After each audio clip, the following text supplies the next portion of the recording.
आपने कभी गौर किया है कि कैसे इंटरनेट पर सुनाई जाने वाली दो बिल्कुल अलग-अलग डरावनी कहानियों में एक ही तरह का भयानक फॉर्मूला इस्तेमाल होता है? आज हम इसी की तह तक जाएंगे और देखेंगे कि कैसे पुरानी लोक कथाओं को एक नया, डिजिटल और ज्यादा डरावना रूप दिया जा रहा है। जरा इस लाइन पर गौर कीजिए। तुम उस जंगल से गुजरोगे जिसे मौत का गलियारा कहते हैं। ये सिर्फ एक चेतावनी नहीं है, ये वो नींव है जिस पर हमारी दोनों कहानियों का खतरा टिका हुआ है।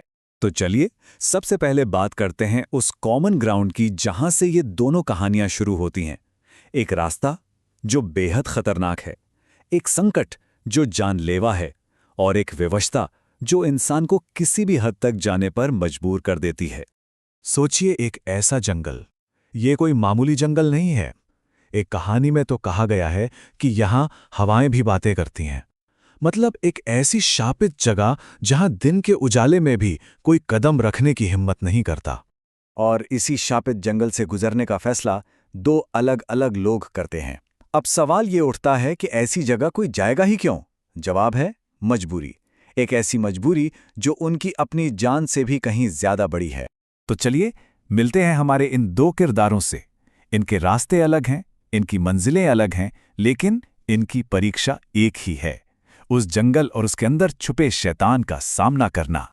यहां देखिए, दोनों के मकसद में जमीन आसमान का फर्क है। एक तरफ है सूर, एक धोबी। वो क्यों जा रहा है? अपनी कमर तोड़ गरीबी से छुटकारा पाने के लिए, एक बेहतर कॉन्ट्रैक्ट के लिए। वहीं दूसरी तरफ है मोहन। वो अपने मरते हुए पिता के लिए जीवन रक्षक पानी लाने की आखिरी उम्मीद में उस रास्ते पर निकला है। मतलब एक का मकसद दुनियावी है तो दूसरे का मकसद है कर्तव्य। लेकिन जंगल का असली खतरा वो घना अंधेरा या वो सुनसान रास्ता नहीं है। असली खतरा वो है जो उस जंगल में रहता है। जी हां, अब बात करते हैं उस शैतानी ताकत की जिसे कहते हैं छलावा। तो ये छलावा आखिर है क्या भला? नाम से ही समझिए, छलावा मतलब धोखा।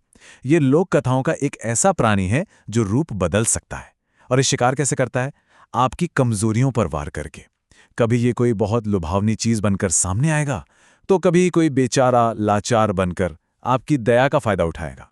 इसका शिकार करने का तरीका बड़ा ही, कह सकते हैं, सिस्टमैटिक है। पहला स्टेप, आपको अंधेले से एक बहुत मीठी सुरीली आवाज सुनाई देगी। दूसरा स्टेप, आपके सामने अचानक कोई जरूरतमंद आ जाएगा, जैसे कोई खूबसूरत औरत या कोई बेबस बुढ़िया। और फिर आता है तीसरा और आखिरी कदम, जब ये नकाब उतरता है और वो सफेद आंखों वाला भयानक शैतान अपने असली रूप में सामने आ जाता है। अब सवाल यह है कि अगर ऐसे खतरे से सामना हो जाए तो भाई बचने के लिए कुछ नियम हैं। और ये नियम इन नई कहानियों में भी वही हैं जो सदियों पुरानी लोक कथाओं में हुआ करते थे। सूर की कहानी में एक किरदार है रामू, जो उसे साफ साफ चेतावनी देता है। वो कहता है, अगर कोई पीछे से पुकारे तो मुड़कर मत देखना, और अगर कोई अजनबी औरत मिले तो उसके पास भी मत जाना। ये सिर्फ सलाह नहीं है, ये जिंदगी और मौत के बीच का फर्क है। तो अगर हम दोनों कहानियों की सीख को मिला दें तो एक तरह की सर्वाइवल गाइड बनती है। नियम नंबर 1, कोई नाम से पुकारे तो पलटकर बिल्कुल नहीं देखना। नियम नंबर 2, किसी भी अजनबी से बात नहीं करनी, चाहे वो कितना ही मासूम क्यों ना लगे। नियम नंबर 3, उसके हाथ से दी हुई कोई भी चीज नहीं लेनी। और सबसे जरूरी चौथा नियम, उस जंगल से कोई भी शापित चीज उठाकर अपने घर नहीं लानी। तो नियम तो बता दिए गए, पर क्या हमारे हीरो इन नियमों को मान पाते हैं? यहीं से कहानी का असली मजा शुरू होता है, क्योंकि अब उनके चुनाव ही उनकी किस्मत तय करेंगे। बात करें सूर की, तो वो दौलत के लालच में आ ही जाता है।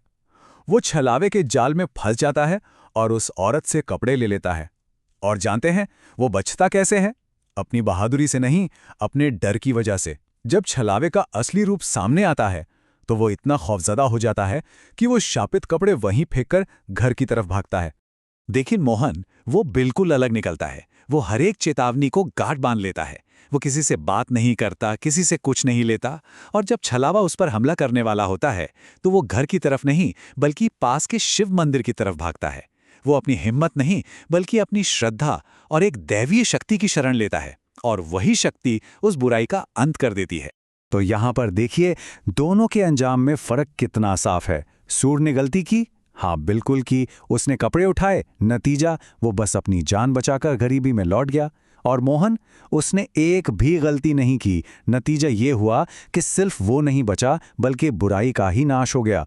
उसने अपने पिता को भी बचाया और पूरे गांव के लिए समृद्धि भी लाया। तो ये सब सुनने के बाद एक सवाल मन में आता है कि आखिर ये कहानियां हैं क्या? क्या ये सिर्फ डराने के लिए हैं? नहीं, ये आज के ज़माने की लोक कथाएं हैं जो हमें इंटरनेट के जरिए मिल रही हैं। ये कहानियां ना हमें कुछ बहुत पुरानी लेकिन ज़रूरी बातें सिखाती हैं, जैसे कि लालच इंसान को अंधेरे की तरफ धकेलता है, असली ताकत कर्तव्य निभाने और विश्वास रखने में होती है, और ये कि बड़ों की सलाह मानना जिंदगी बचा सकता है। कुछ ताकतों से लड़ा नहीं जाता, उनसे सिर्फ बचा जाता है। और आखिर में एक सुरक्षित ठिकाना, चाहे वो मंदिर हो या अपना घर, हमेशा बुरी ताकतों से बचाता है। तो आखिर में बस यही सोचना है कि इन कहानियों का असली दानव कौन है? जंगल में रहने वाला वो छलावा, या फिर हमारे अपने मन के अंदर बैठा लालच और अविश्वास? इस पर सोचिएगा जरूर।